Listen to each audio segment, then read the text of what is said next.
Selamat datang di Atok, sebuah inisiatif Tribun News dan Sekolah Attack yang menghadirkan podcast wadah bagi pendidik, orang tua, dan penggiat pendidikan untuk diskusi mendalam terkait pendidikan dan juga pengalaman pendidik di Indonesia. Saya Alma Diva, senang sekali dapat menemani dan berjumpa dengan Tribuners di seluruh Indonesia.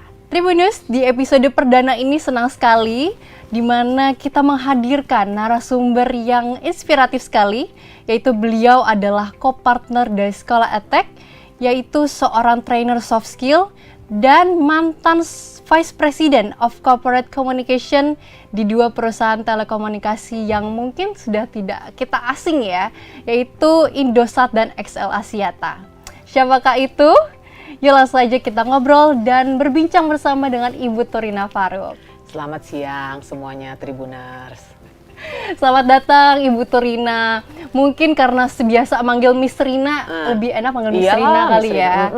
Iya Miss Rina, bagaimana kabarnya hari ini? Alhamdulillah baik. Apalagi kan perdana ya. Harusnya sih sebetulnya semuanya juga excited ya. Benar sekali ya Miss. Berapa kali Miss Rina juga masuk ke acara-acara sekolah dan juga di kelas soft skill sekolah punya ya, yaitu namanya Future Educator. Boleh dong sedikit cerita ya pengalaman menjadi narasumber di kelas guru-guru Indonesia.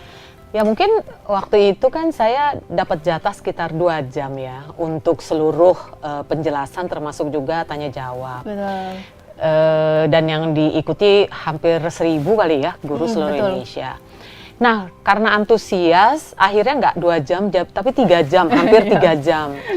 Jadi dari semua peserta itu rasanya banyak sekali pertanyaan. Betul. Sayangnya memang nggak semua juga bisa dijawab. Dan memang ternyata kurikulum di Indonesia itu challenging ya. Tapi mereka para teman-teman guru itu, educators itu rata-rata berpikiran positif bagaimana sih sebetulnya memajukan pendidikan di Indonesia, terutama mungkin setelah COVID ini gitu. Tantangannya makin lebih keras. Ya, zaman ini terus berubah gitu ya dengan teknologi. Tentunya juga jadi banyak tantangan baru bagi pendidik Indonesia ya Miss ya. Nah Miss, mungkin dari segi soft skill ya Miss ya. Ada nggak sih Miss soft skill atau materi-materi yang bisa pendidik Indonesia tuh apa aja ya kira-kira bisa dikuasai gitu Miss? Nah kan gini, kita bicara tentang para guru yang sebetulnya saya harusnya berbicara tidak mengenai tentang hard skill. Hard skill itu kalau seperti mata pelajaran sekolah rasanya udah bukan itu kan. Jadi pendekatan soft skill itu adalah sebetulnya lebih kepada bagaimana sih membuat satu value terhadap siswa. Makanya pada saat saya ketemu dengan para guru-guru itu, ilmu yang kita berikan, knowledge yang kita berikan itu bentuknya adalah creative thinking. Creative thinking itu bukan orang kreatif ya. Maksudnya berpikir secara kreatif. Kemudian problem solving. Problem solving juga bukan berarti dia bisa menjadi solusi terhadap semua problem, bukan. Tapi mencoba untuk membantu gitu ya dengan cara yang berbeda bagaimana siswa juga bisa mendapatkan jawabannya. Di episode podcast perdana ini bisa banget kita sharing sama pendidik Indonesia terkait design thinking yang mungkin harapan besar bisa diterapkan juga di kelas kali ya. Iya. Boleh deh Mas sedikit penjelasan dari design thinking itu tuh sebenarnya apa gitu ya. Jadi untuk Pak Guru, design thinking ini adalah kembali lagi ya, kita bukan mendesain. Jadi saya bukan mendesain ini warna biru atau tulisannya ini adalah tipe hurufnya ini, bukan. Jadi proses berpikir untuk mendesain ruangan kelas saya memiliki satu bentuk baru, mengajarkan pelajaran yang ada gitu ya. Jadi existing pelajaran yang ada supaya siswa mendapatkan pengalaman belajar yang baru. Jadi design thinking itu adalah punya 5 proses. Gitu.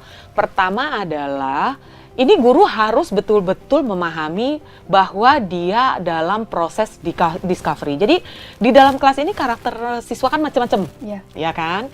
Jadi dia harus menemukan atau bahasanya itu adalah proses pertama discovery. Menemukan apa sih gitu yang cocok. Yang kedua, dari dia kira-kira cara apa ya, dia mulai melakukan interpretasi, mencoba menerjemahkan gitu ya.